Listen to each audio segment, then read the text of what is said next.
ちは、りさです。オフは済ませてある状態です。一部のパーツが届かないんですよ。メルカリでパーツというか、ちょっとネイルと一緒にディスプレイして撮影したいなっていうものがあったんですけど、ちょっとそれがまだ届かなくって、明日ぐらいになりそうなので、ちょっともうね、ネイル自体はやっていこうかなと思います。あとね、もう一個パーツを注文してたんですけど、それはミンネっていうハンドメイドサイトの方で買ったんですが、発送予定日を過ぎても発送全然されなくて、届く気配というか、売り主の方が見てる気配がないので、ちょっとね、それはもう諦めていこうと思います。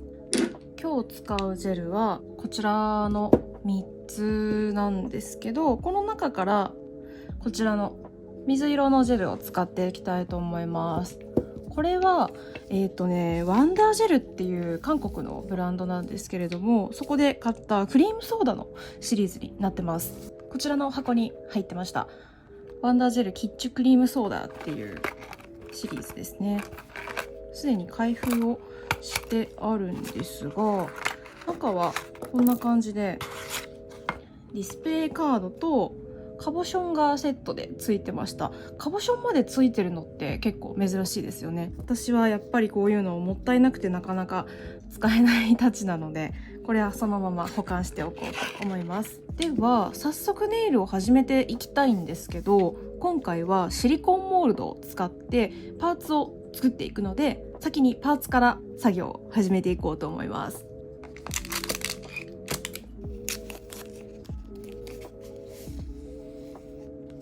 ココロネイルというブランドのショップで買いました。これはね、こうやって置いてブラシとかこういうものを立てておくスタンドなんですけど、ちょいワルのアヒルです。可愛くないですか？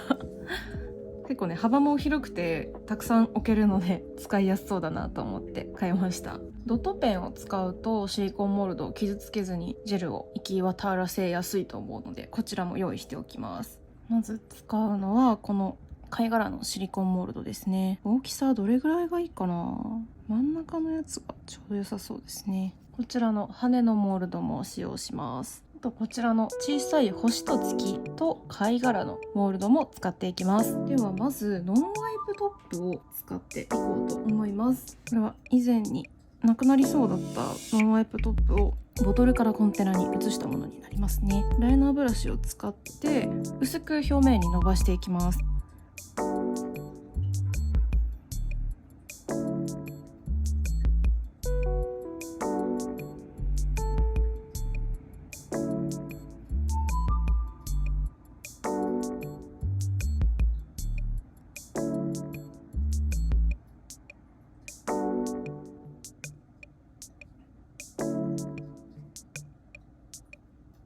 こちらの羽のパーツも作っていきたいと思うんですけど、この貝殻と合わせた時にどれが大きさがちょうどいいかなっていう感じですよね。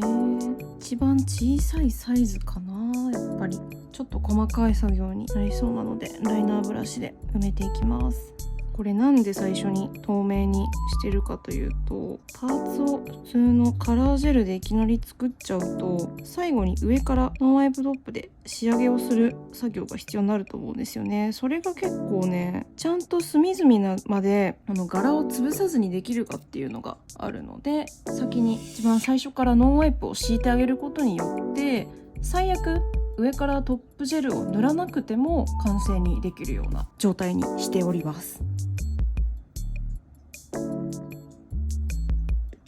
この星もね、作っていきます。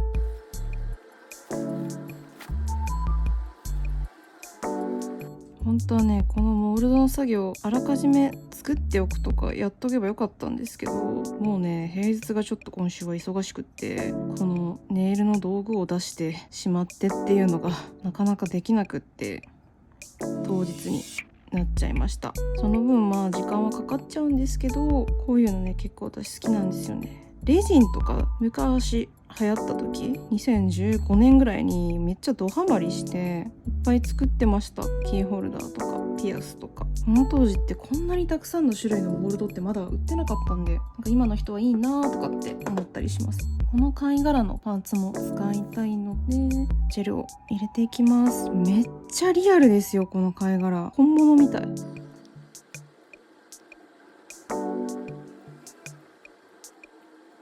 冒頭で水色のジェルを中心に使うよっていう話をしたと思うんですけど、実は悩んでて、ピチピチピッチといえばルチア、ハノン、リナの3人じゃないですか。一番最初に出てきた子たち、ピンク、水色、グリーンのそれぞれ色があるかなと思うんですけど、ちょうどこのキッチュクリームソーダのジェルのカラーがそのカラーなんですよね。ピンク、水色、グリーンで、もうこれ見た時にピチピチピッチじゃんってめっちゃ思って、そうだネイルやろうって思ったんですよ。この3人のカラーを全部使って交互に色をつけていこうかなと思ったんですけど、それよりは誰か一人を選んだ方がまとまりが出て綺麗になるんじゃないかなと思ってて、私はねこの3人の中だと一番リナが好きなんですよ。こういう女の子向けのなんていうんですかね、魔法少女ものとかアニメとか見てたら絶対クール系の子が好きになるんですよ。私おじゃまじょドレミだったら音符ちゃんだったし、セーラームーンはセーラージュピターが一番好きみたいな感じだったんで、やっぱグリーンかなと思ったんですけど、ただ貝殻とかちょっと夏っぽいモチーフにしようって思った時に水色がやっぱ一番夏っぽいじゃないですか。ハノンのこともね結構好きなんですよ。子供の頃はハノンって結構ぶりっ子というかブリブリした感じだったじゃないですか。ああいうのがねちょっと苦手だったんですよ。なんか本当に子供の頃ですよ。小学校2年生とか3年生の時にピチピチピッチが連載し始めて、リアルに女子の頃に読んでたんですよ。その時にほらぶりっ子っていうね煽り文句が流行ったんですよ、小学校で。何々ちゃんブリブリしてんじゃねえよみたいな、誰々ちゃんぶりっ子やしなーとかってちょっと煽り文句みたいな感じで、7歳とか8歳の子供たちはそういう、煽り文句じゃないけどなんか悪口文みたいなのがあったんですよ。それまでピンク一色、絶対にピンクがいいみたいな子たちがちょっとだけ大人びてきて、いや私は青がいいみたいなムーブをかます年頃だったんで、あんまりねなんかハノンのことはあんまり好きじゃなかったというか、なんかそれよりもリナとかカレンみたいなちょっとクールなお姉さんキャラが好きっていう感じだったんですけど、大人になってピチピチピッチの漫画を再度読み返して、ハノンめっちゃいい子じゃんと思って、一番最初にルチアに声かけてくれて、でいろいろ教えてくれるじゃないですか。ルチアが知らないこととか。ハノンってマーメイドの国のお姫様なんですけど、国をなんか滅ぼされて一族壊滅みたいな状態になってるんですよ。14歳とか15歳のお姉ちゃんなのに、子供なのに国を背負ってみたいなシーンが結構描かれてて、ちょっとねそういうところが応援したくなるというか、ということでモールドに色をつけていこうと思います。思ったよりこのジェルはシロップカラーだけど濃いですね。真珠が入ってる貝殻のペンダントを作りたいんですけど、思ったよりも濃かったな。ちょっと濃かったのでアルミホイルの上でジェルを混ぜて濃さを調節していこうと思います。ジェロジェロの白ですね。白というか若干アイボリーみたいな色ですけど、これを出してドットペンで混ぜてみようと思います。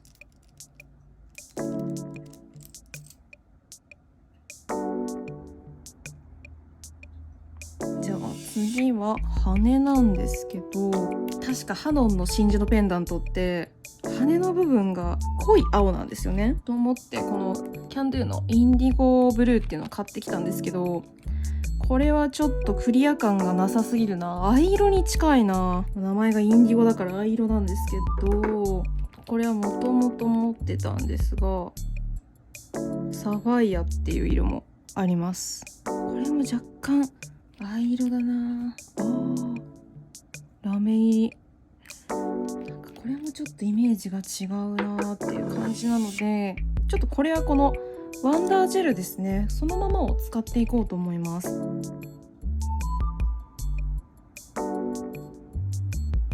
この貝殻の着色はこちらですね、00のさっき使ったアイボリーのカラーと、もう一個前回の動画で使ったビブラのチュートリアルジェムストーンの中から G79 ダルメシアンストーンっていうカラーを使います。これ天然石の中に入ってるこういうなんか砂みたいなもののイメージなんですけど、貝殻にもこういう模様あるなと思って、ちょっとこちらを入れていこうかなと思います。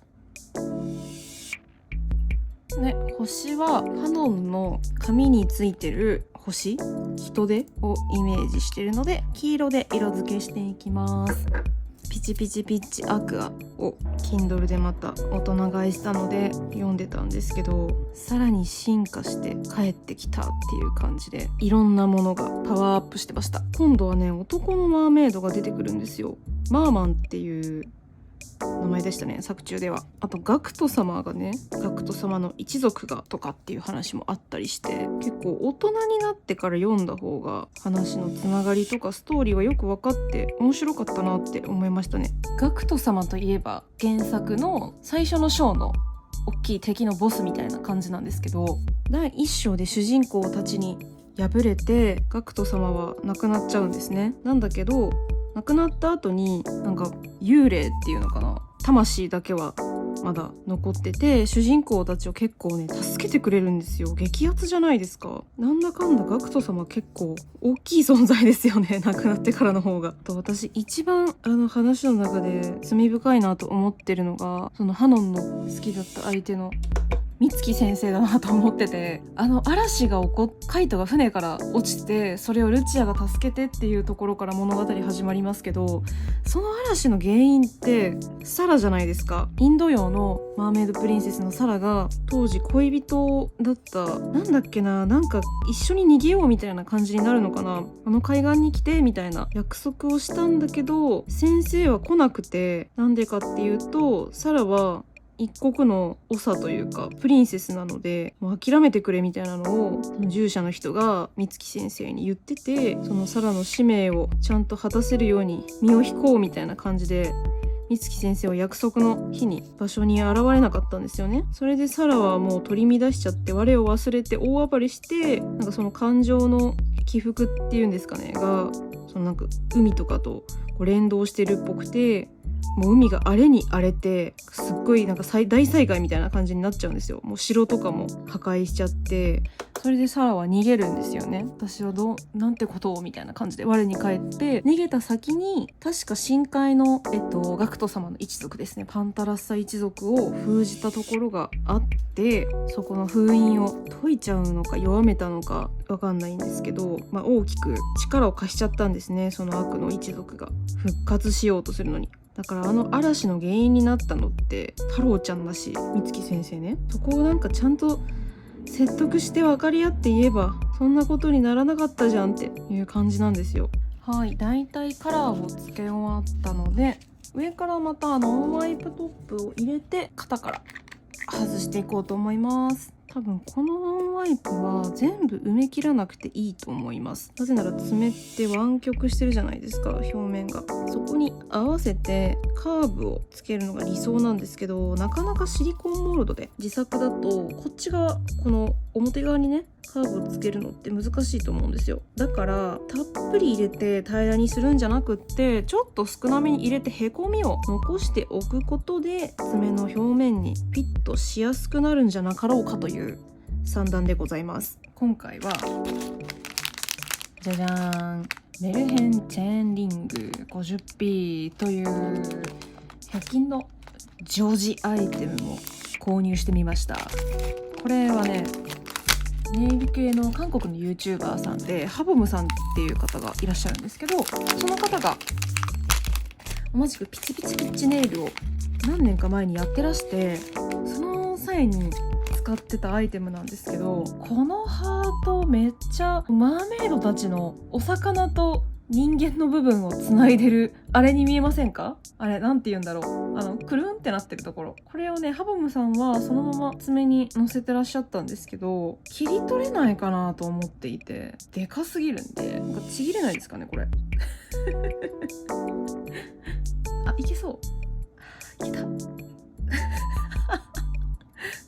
切れました。ちょっと女子泣いちゃうよみたいなことやってるんですけどちょっとこれをなんか爪にこういう感じで乗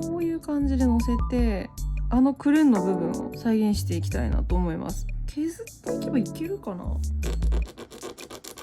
ちょっと地道な戦いになりそうなので爪切りとかでいけるんじゃないかなと思うんですけど、いけるいける。すごい綺麗にスパッと切れてます。綺麗に。これで長さをこんぐらいかな。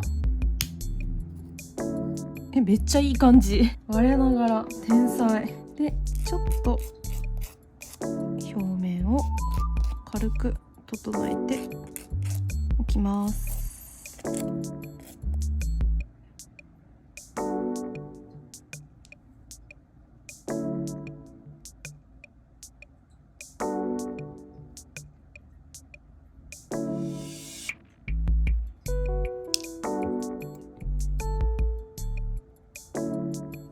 すごいめっちゃ可愛い。この羽が一番ちっちゃいサイズなんですけど、こっちの方がジャストサイズですね。コンパクトはこのサイズにして、これはちょっと別でつけようかな。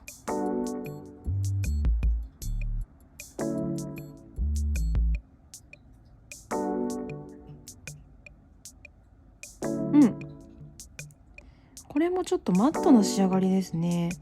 モールドの表面が少しザラザラしてるので、上からトップで重ねれば